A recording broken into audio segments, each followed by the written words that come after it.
언어 검사를 받으러 오시는 보호자분들이 자주 하시는 말이 있습니다. 단어도 늘고 문장도 말하는데 왜 또 평가가 필요하냐는 질문입니다. 자폐 스펙트럼 장애에서의 언어 진단은 단어 수나 문장 길이만 재는 과정이 아닙니다. 아이가 언어로 관계를 만들고 유지하는지, 말과 눈 맞춤과 제스처가 같이 움직이는지, 놀이가 어떻게 흘러가는지까지 묶어서 보는 과정입니다. 오늘은 평가실에서 실제로 무엇을 보고 어떻게 정리하는지, 보호자 입장에서 준비하면 좋은 포인트까지 정리해드리겠습니다.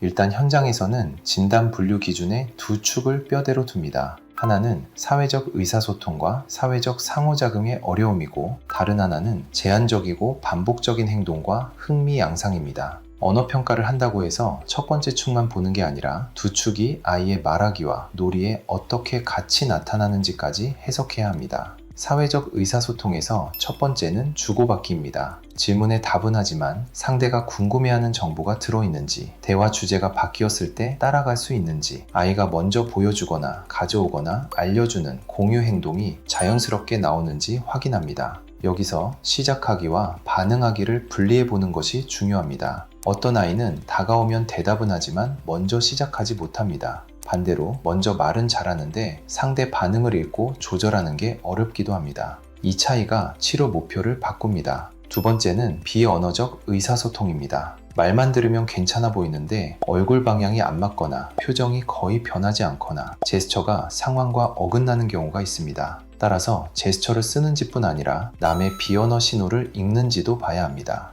보호자의 표정이 바뀌었을 때 반응이 있는지, 치료사가 손짓으로 힌트를 줬을 때 의미를 알아채는지 같은 부분입니다. 세 번째는 관계의 발달과 유지입니다. 또래와 놀 때는 말의 난도가 갑자기 올라갑니다. 우리 이렇게 하자, 번갈아 하자 같은 협상 언어가 필요하기 때문입니다. 상상놀이에서도 공동주의가 유지되는지, 역할을 함께 정하고 흐름을 맞추는지, 상황에 따라 부탁이나 거절 표현을 조절하는지가 드러납니다. 어휘나 문장 검사 점수만으로는 잘 보이지 않는 영역입니다. 다음은 제한적 반복적 양상입니다. 이 영역은 말하기와 직접 맞닿아 있습니다. 바로 따라 말하는 반향어, 전에 들었던 문구를 상황과 상관없이 반복하는 양상, 정해진 질문을 계속하거나 정해진 대답을 요구하는 패턴이 여기에 포함됩니다. 관심 주제가 아주 좁고 강해서 대화가 계속 같은 주제로 돌아가는 경우도 흔합니다. 이때 언어 능력은 좋아 보여도 상호성이 무너질 수 있습니다. 감각 민감도가 높으면 평가 환경에 따라 수행이 크게 흔들릴 수 있어 어떤 조건에서 더 안정적인지도 함께 기록해두는 편이 좋습니다. 그 다음은 추가 조건들을 확인합니다. 증상이 어린 시기부터 이어졌는지, 사회적 요구가 커지면서 더 두드러졌는지 과거력을 묻습니다. 검사실에서 잠깐 잘한 장면보다 집과 기관과 또래 관계에서 실제로 기능을 방해하는지가 더 중요합니다. 또 전반 발달 지연만으로 설명되는지 여부도 불리합니다. 전반 발달이 느린 아이도 사회적 의사소통은 그 수준에 맞게 따라오는 경우가 있고, 반대로 전반 수준에 비해 사회적 의사소통이 더 떨어져 보이는 경우가 있습니다. 비슷하게 헷갈리는 진단으로 사회적 의사소통 장애가 있습니다. 사회적 의사소통의 어려움은 분명하지만 제한적 반복적 양상이 충분하지 않다면 이쪽을 더 고려합니다. 이 구분은 치료 설계에도 영향을 줍니다. 제한적 반복적 특성이 강하면 전환 지원과 환경 조정이 더 중요해지는 경우가 많습니다. 지원 필요 수준을 1단계에서 3단계로 나누는 개념도 언어 진단과 연결해서 봅니다.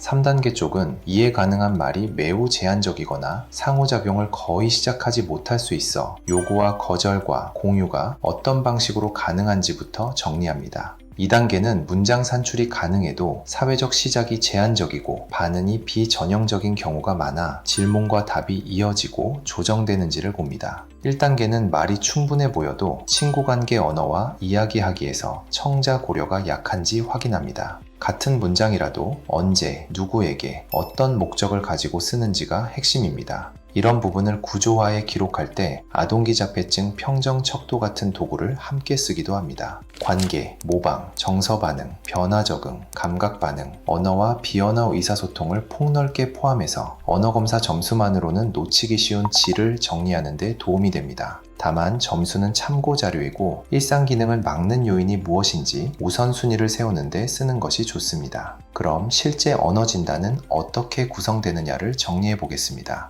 면담으로 발달력과 일상 장면을 모읍니다. 관찰로 놀이 상호작용, 공동주의, 모방, 전환, 요구와 거절과 공유를 확인합니다. 언어 검사로 수용과 표현 수준을 보되 실용 언어를 따로 기록합니다. 그리고 결과를 통합해 언어를 얼마나 아는가와 언어를 관계 안에서 어떻게 쓰는가를 함께 제시합니다. 평가의 목적은 진단명을 확정하는 데만 있는 게 아니라 아이가 덜 힘들게 소통하도록 지원 포인트를 구체화하는 데 있습니다.